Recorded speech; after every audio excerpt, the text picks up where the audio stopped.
Sintesis Pengetahuan oleh Hikmalia SP SPD MPD CGP 105 Deli Serdang, Sumatera Utara, Unit Tugas SMP Negeri 4 Lubuk Pakam, Fasilitator Ibu Yeti Fatri Dewi, Pendamping Ibu Kamila Harahap. Nilai dan peran guru penggerak. Sebagai guru penggerak, saya memiliki tujuan untuk meningkatkan motivasi siswa dalam pembelajaran dan membangun semangat peserta didik dengan melakukan pembelajaran yang menyenangkan agar mutu pendidikan Indonesia meningkat. Yang ada dalam benak saya sebagai guru penggerak adalah guru yang aktif dan menjadi pelopor perubahan untuk meningkatkan mutu pendidikan di sekolah tempat saya bekerja. Menanamkan prinsip ke diri saya, kalau saya mau belajar, saya yakin pasti bisa menjadi pelopor perubahan tersebut. Dengan memiliki semangat belajar, aktif meningkatkan kompetensi, baik dari forum-forum ilmiah yang dilaksanakan oleh pemerintah maupun secara mandiri. Dan aktif juga berbagi ilmu dan pengalaman kepada rekan-rekan sejawat.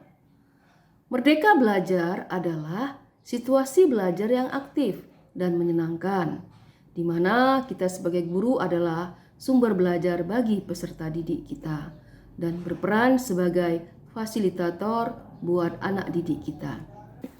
Di sekolah saya, tempat saya bekerja, telah diluncurkan program oleh Bupati Deli Serdang, yaitu slogan Mesra Bertuah, di mana slogan Mesra Bertuah ini kamu lakukan setiap hari di saat pagi hari ya, saling salam, senyum, sapa ya. Dimana pada slogan Mesra Bertuah ini terjadi suasana kekeluargaan di antara guru dan siswa. Dimana setiap anak selalu kami perhatikan bagaimana cara berpakaiannya, apakah sudah rapi, apakah sudah lengkap seluruh pakaian yang mereka pakai. Kemudian ada juga slogan Opung Sari Basah Bang yang diluncurkan oleh pemerintah Deli Serdang ya, Lubuk Pakam, bahwa di mana Opung Sari Basah Bang ini dilakukan budaya ya, budaya bagi peserta didik. Di setiap pagi kami selalu melakukan pungut sampah setiap hari sebelum dilakukannya pembelajaran di kelas kami masing-masing. Jadi saya selaku pembina bank sampah yang ada di SMP Negeri 4 Lubuk Pakam selalu mendampingi siswa dan mendampingi siswa mengelilingi sekolah untuk melihat keadaan sampah yang ada di sekolah. Apabila pengutipan daun yang ada di sekolah kami letakkan di pengomposan dan yang anorganik kami letakkan di bank sampah yang sudah disiapkan di sekolah. Dan nanti apabila sudah banyak terkumpul kami akan jual ke bank sampah Deli Serdang yang lebih luas lagi sehingga bisa menghasilkan uang untuk sekolah kami ini. Di mana kebiasaan kami ini telah membudaya bagi peserta didik. Semua ini tidak lepas dari kita sebagai guru membimbing anak didik kita melakukan aktivitas-aktivitas yang membudaya bagi anak didik kita. Dengan melakukan pembelajaran dengan sistem diskusi kelas, dengan kontrol kita sebagai fasilitator, dengan bermodelkan diskusi kelas dan siswa mengajar. Setiap anak yang dilahirkan pasti memiliki keistimewaan yang berbeda-beda, satu dengan yang lainnya. Disinilah kita sebagai pendidik harus mampu menjadi teman belajar yang menyenangkan, agar proses belajar anak benar-benar di atas kesadarannya sendiri dan merdeka atas pilihannya. Diperlukan waktu yang cukup serta kesabaran dalam memfasilitasi agar anak mampu untuk mengenali potensinya. Karena bakat anak bisa tumbuh ketika anak sudah memiliki minat dan mau berlatih untuk mengasah keterampilannya.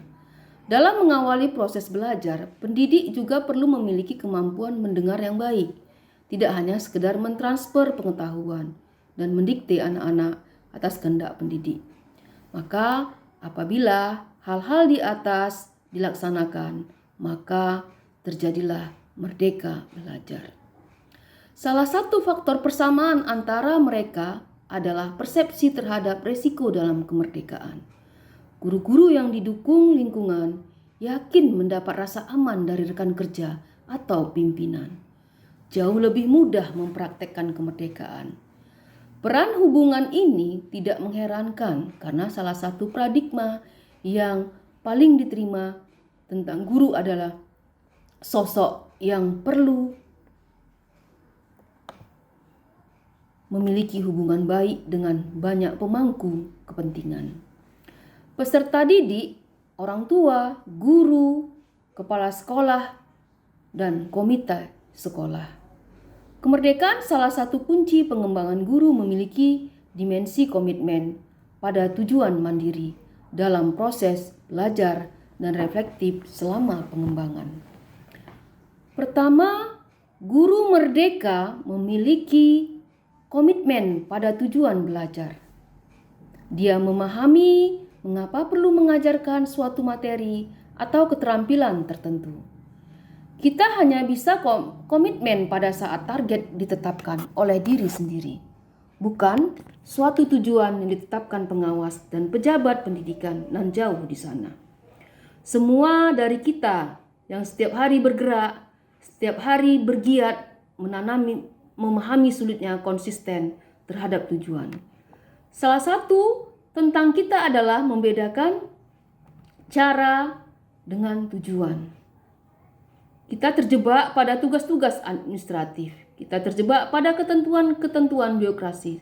Sehingga ujian, akreditasi, seleksi, nilai yang sebetulnya semua hanyalah cara lalu kemudian menjadi tujuan dan proses prioritas. Kedua, guru yang merdeka adalah guru yang merdeka memahami bahwa dia memerlukan strategi yang efektif buat dirinya agar bisa meningkatkan kompetensi, memperluas kolaborasi, dan mengembangkan karir. Kemandirian jelas banyak tingkatannya. Sayangnya masih banyak sekali upaya pengembangan guru yang penuh dengan manipulasi. Banyak ketentuan, banyak jabatan, banyak uang, dan kemudian membuat proses belajar dan semangat guru belajar itu menjadi sesuatu yang masih sulit buat sebagian dari kita. Sebagian dari kita berhenti mungkin di anak tangga ketiga. Dari tahapan kemandirian guru menjadi teman interaksi antara memberikan masukan, tapi jauh perjalanannya untuk sampai berdaya dan memegang kendali atas proses belajar kita sendiri.